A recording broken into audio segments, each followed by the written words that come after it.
అంత చేస్తుంటే ఆయన ఇంకా సింగిల్ గా పోటీ చేసే దమ్ము లేదు. సింగిల్ గా పోటీ చేసి ఎమ్మెల్యేగా గెలమనో తర్వాత మాట్లాడదాం. పవన్ కళ్యాణ్ గురించి మీరు ఎంత ఎలివేషన్ ఇష్టం వచ్చినట్టు విమర్శిస్తున్నారు. దీని గురించి మీరేమంటారు? ఆ దమ్ము ధైర్యాలని కాళ్ళు రూపుకొని చేతులు ఊపుకొని ఈ రోజున 11కి వెళ్ళిపోయాళ్ళు. అది కాదు కదా.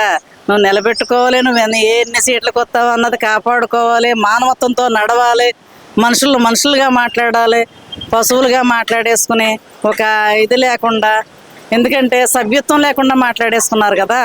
అవన్నీ కాదు కదా రాజకీయం అంటేనే. అంటే ఇంకా విమర్శిస్తున్నారు. అంటే ఆ గతంలో అధికారంలోకి రాకముందు, అధికారంలోకి వచ్చిన తర్వాత ఇప్పుడు కూడా విమర్శిస్తున్నారు. ప్యాకేజీ తీసుకున్నాడని, అమ్ముడు పోయాడని, ప్రజాధనం దుర్వినియోగం చేస్తున్నాడని, సినిమాలు చేసుకుంటున్నాడు, ప్రజలు పట్టించుకోవట్లేదని, ఇలా రకరకాలుగా మాట్లాడుతున్నారు. ఎంతవరకు కరెక్ట్? ప్రజాధనం దుర్వినియోగం ఎక్కడ చేస్తున్నాడండి ఆయన? ప్రజలను ఏమన్నా డబ్బు అడిగి లేకపోతే సందాలు అడిగి మీరు పట్టండి అని చెప్తున్నాడా? లేకపోతే మీకు సీట్ ఇస్తాను, ఇన్ని లక్షలు ఇవ్వండి, ఇన్ని కోట్లు ఇవ్వండి అని అడిగాడా?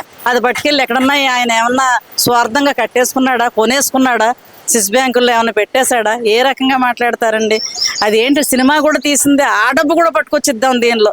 ఎందుకంటే పద్దాక మనం ప్రభుత్వాన్ని డబ్బే ఖర్చు పెడతాం, కరెక్ట్ కాదు. ఇంకా నాకు బోల్డన్ని సమస్యలు ఉన్నాయి. ఈ సమస్యలకి నేను ఒక సినిమా తీస్తే నాకు వచ్చిన డబ్బుని ఇక్కడ ఖర్చు పెట్టుకుందామని ఆలోచిస్తున్నాడు తప్ప ఆయన కష్టం కూడా దీంట్లో పెట్టాలని. నేను 3 గంటలు కష్టపడితే నాకు ఎంత అమౌంట్ వస్తుంది, అది ఎన్ని ప్రజా కుటుంబాలకి ఉపయోగపడద్దు అనే ఆలోచనతో వచ్చిన వ్యక్తి అండి ఆయన.